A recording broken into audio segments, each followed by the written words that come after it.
Malay music, Malay music. तूने पाया क्या हमारा दिल तोड़ के, चले आते थे बुलाने पे ही दौड़ के।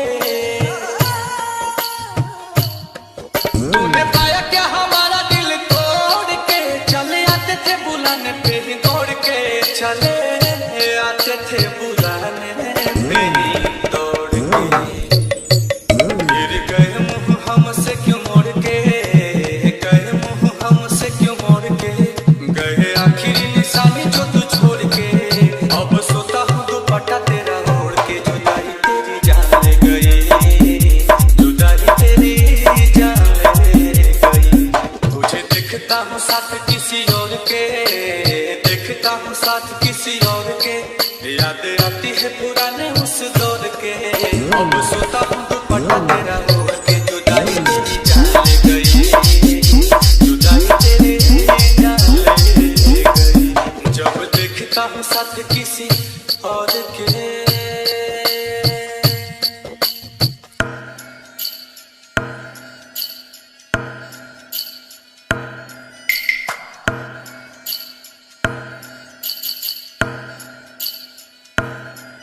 तेरी मेरी पहली वो मुलाकात थी, उस दिन से ही तू मेरे साथ थी। तेरी मेरी पहली वो मुलाकात थी, उस दिन से ही तू मेरे साथ थी। उस दिन से ही तू मेरे साथ थी। फिर तोड़ दी कसम सारी प्यार की, तोड़ दी कसम सारी प्यार की। तुझे हुई ना फिकर तेरे यार की, अब हद हो गई है इंतजार की। जुदाई तेरी जान ले गई, जुदाई तेरी जान ले गई।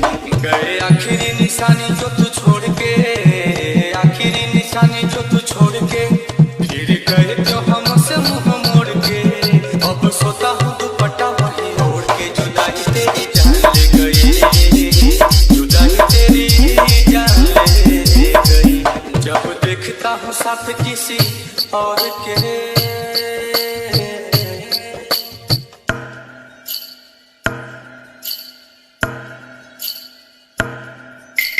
Malay music, Malay music. कैसे भूले वो बिताए साथ लम्हे, मुझे छोड़ने का तुझको ना गम है। वो कैसे भूले वो बिताए साथ लम्हे, मुझे छोड़ने का तुझको ना गम है। मुझे छोड़ने का तुझको ना गम है। दिया दिल को जो तुमने जख्म है, दिल को जो तुमने जख्म है। नील कमल का टूटा भरम है, हाय रहबा एक ऐसा सितम है। असकी मुस्कान ले गई, जुदाई तेरी जान ले गई। गए आखिरी निशानी जो तू छोड़ के, आखिरी निशानी जो तू छोड़ के। अब सोता हूँ दुपट्टा तेरा ओढ़ के। चले गए नाता गए से जोड़ के। जुदाई तेरी जान ले गई, जुदाई तेरी जान ले गई। जब देखता हूँ साथ किसी और के। Malay music, Malay music. Chirigava, Domanpur, Chirigava, Domanpur, Chirigava, Domanpur, Chirigava, Domanpur.